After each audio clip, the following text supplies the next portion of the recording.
بسم اللہ الرحمن الرحیم۔ السلام علیکم ناظرین۔ Army chief general Qamar Javed Bajwa کی مدت ملازمت میں 3 سال کی توسیع۔ ویڈیو کی تفصیل میں جانے سے پہلے حسب معمول نئے آنے والے دوستوں سے گزارش ہے کہ پہلے ہمارے چینل کو سبسکرائب کریں اور ساتھ میں بیل کے نشان کو دبائیں۔ اس ویڈیو کو لائک کرنے کے ساتھ ساتھ کمنٹ باکس میں اپنی قیمتی آراء سے ہمیں ضرور آگاہ کریں۔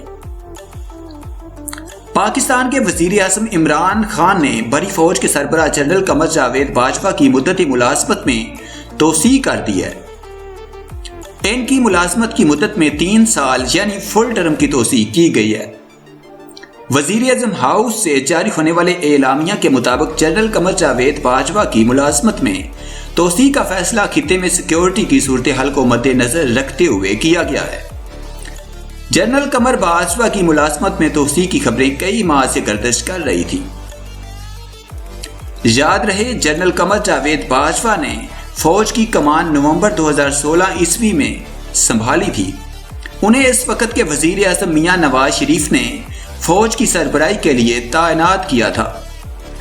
جنرل باجوہ کو فوج کی کمان جنرل راحیل شریف سے منتقل ہوئی تھی۔ اگرچہ جنرل باجوہ کو رواں برس نومبر میں ریٹائرڈ ہونا تھا، لیکن ان کی مدت ملازمت میں توسیع کا اعلان ریٹائرمنٹ سے 2 ماہ قبل ہی کر دیا گیا۔ جنرل قمر جاوید باجوہ نے 24 اکتوبر سن 1980 عیسوی میں پاک فوج میں شمولیت اختیار کی۔